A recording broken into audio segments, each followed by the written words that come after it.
रामकृष्ण संघ के सन्यासियों का दिव्य जीवन, तीसरा संस्करण, मार्च 2016। स्वामी भास्करानंद द्वारा लिखित। रामकृष्ण संघ के महान सन्यासियों के जीवन की प्रेरणापद प्रसंगों का सरल, सरस और सार गर्भित प्रस्तुति स्वामी भास्करानंद जी महाराज, मिनिस्टर इंचार्ज, वेदांत सोसाइटी, वॉशिंगटन ने अपनी प्रसिद्ध पुस्तक लाइफ इन इंडियन मॉनेस्ट्रीज में किया है। विवेक ज्योति के पाठकों हेतु इसका हिंदी अनुवाद रामकृष्ण मठ, नागपुर के ब्रह्मचारी चिदात्म चैतन्य ने किया है।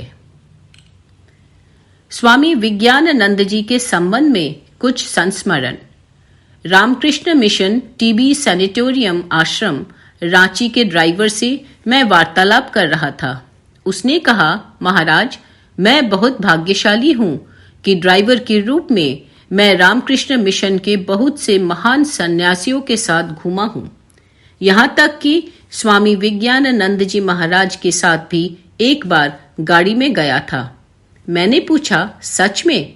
राम जी ने उत्तर दिया, हाँ, यह सत्य है।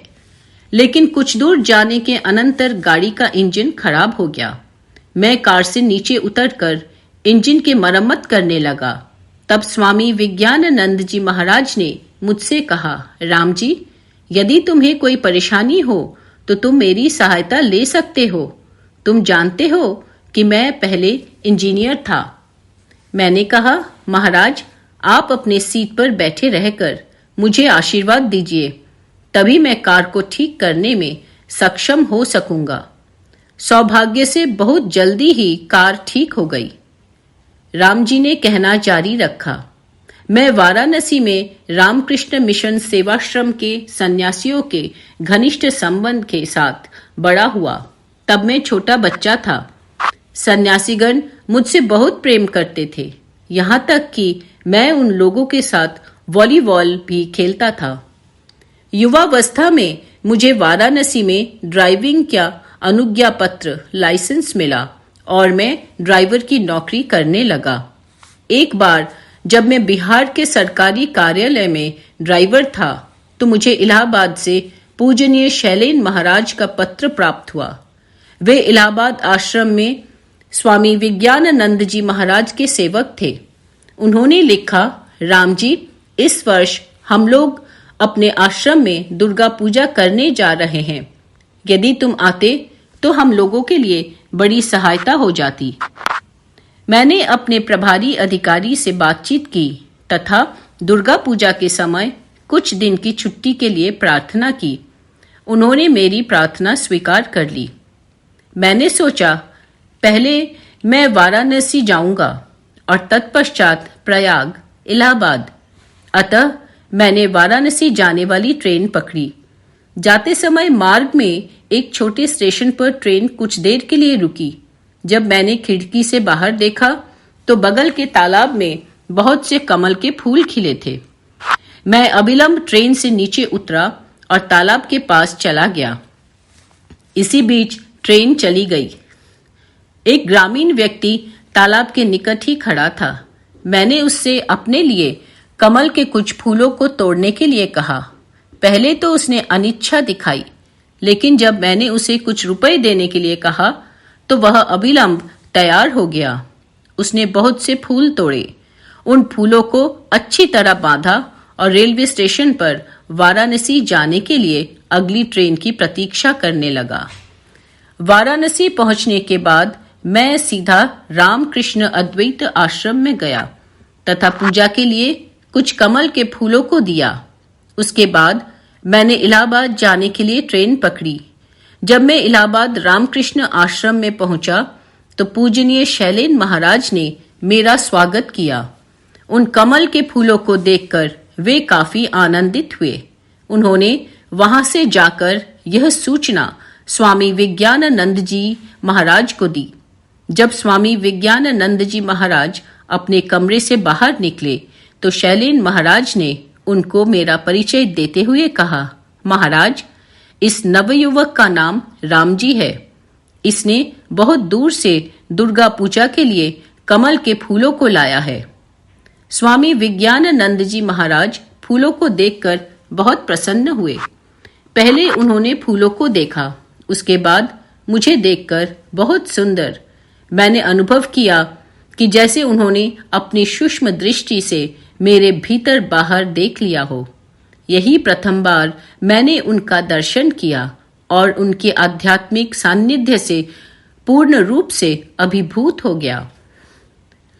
यद्यपि स्वामी विज्ञानानंद जी महाराज बहुत गंभीर स्वभाव के थे, लेकिन इसके साथ ही साथ वे विनोद प्रिय भी थे। यह इस संस्मरण से सिद्ध होता है। दीनानाथ नामक एक नवयुवक मिदनापुर से बेलूर मठ आया। वह स्वामी विज्ञानानंद जी महाराज से दीक्षा लेने के लिए आया था। दीनानाथ अपने उम्र के हिसाब से देखने में बहुत ही छोटा दिखता था। वह जब पहली बार स्वामी विज्ञानानंद जी महाराज के दर्शन के लिए गया तो महाराज ने अपने कमरे में रखे एक बड़े सूटकेस को दिखाते हुए परिहास करते हुए कहा, तुम बहुत छोटे हो, मैं तुमको इस सूटकेस में डालूंगा। दीनानाथ कहते हैं, दीक्षा के दिन पूर्व निर्देशानुसार मैं स्वामी विज्ञानानंद जी महाराज के कमरे में गया। मैंने उनको कुर्सी पर बैठे हुए देखा। उसके बाद उन्होंने मुझे मंत्र प्रदान किया। जब वे मंत्र का उच्चारण कर रहे थे तो वे अपनी कुर्सी पर धीरे धीरे आगे पीछे झूलने लगे। इस प्रकार उनसे मेरी दीक्षा हुई। हमारे संघ के वरिष्ठ सन्यासी देवेन महाराज ने स्वामी विज्ञानानंद जी महाराज के साथ रामकृष्ण आश्रम इलाहाबाद में अपनी प्रथम रोचक भेंट के बारे में बताया था। उस समय देवेन महाराज एक युवा सन्यासी थे। विज्ञानानंद जी महाराज एवं देवेन महाराज दोनों की मातृभाषा बंगला थी। बंगला भाषा में मध्यम पुरुष के संबोधन के लिए 3 प्रकार के शब्दों का प्रयोग किया जाता है। उसमें प्रथम है आपनी। आपनी का प्रयोग बहुत आदरणीय व्यक्ति के लिए किया जाता है। दूसरा प्रयोग है तुमी। समान उम्र के मित्र संबंधियों के साथ साथ अपने से छोटे के लिए भी इसका प्रयोग किया जाता है। तीसरा है तुई। इसका प्रयोग साधारणतः अपने घनिष्ठ एवं सबसे छोटे के लिए किया जाता है। समाज के निम्न स्तर के लोगों के लिए भी इसका प्रयोग किया जाता है। प्रथम भेंट के समय से ही किसी अज्ञात कारण से स्वामी विज्ञानानंद जी महाराज देवेन महाराज को आपनी कहकर पुकारते थे। इससे देवेन महाराज बहुत ही लज्जित हुए, लेकिन विज्ञानानंद जी महाराज इतने गंभीर दिख रहे थे कि देवेन महाराज उनसे आपनी के स्थान पर तुमी का संबोधन करने के लिए कहने का साहस नहीं कर सके। उसके बाद दोपहर के भोजन का समय आया। स्वामी विज्ञानानंद जी महाराज का शरीर बहुत बड़ा था, इसलिए उनके उपयोग के बर्तन, थाली, कटोरा, ग्लास इत्यादि सभी आकार से कुछ बड़े होते थे। देवेन महाराज को उनके बड़े आकार के बर्तनों में बहुत अधिक मात्रा में दाल, सब्जी, दूध इत्यादि दिया गया। भोजन परोसने के बाद विज्ञानानंद जी महाराज ने देवेन महाराज से कहा, खाओ। लेकिन देवेन महाराज छोटे कद के थे।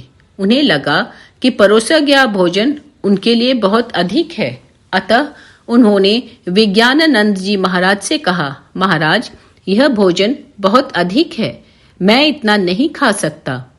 स्वामी विज्ञानानंद जी ने कहा, क्या तुम अपने बड़ों की आज्ञा का उल्लंघन करना चाहते हो? अतः देवेन महाराज पूरा भोजन करने को विवश हो गए। किसी को आश्चर्य हो सकता है कि क्यों स्वामी विज्ञानानंद जी महाराज ने देवेन महाराज के साथ वैसा व्यवहार किया। क्या वे सनकी थे? स्वामी ब्रह्मानंद जी महाराज ने इस प्रश्न का उत्तर दिया था। एक बार स्वामी ब्रह्मानंद जी महाराज ने स्वामी विज्ञानानंद जी के संबंध में कहा था, वह गुप्त ब्रह्म ज्ञानी हैं, कुछ कारणों से जिन्हें केवल वे ही जानते थे। स्वामी विज्ञानानंद जी महाराज अपनी महान आध्यात्मिकता से दूसरों को अवगत कराना नहीं चाहते थे। स्वामी विज्ञानानंद जी महाराज अपनी आध्यात्मिकता को छिपाने के लिए अनेक छद्मवेश धारण करते। उनका रहस्यमय व्यवहार उनमें से एक था। जय श्री राम कृष्ण।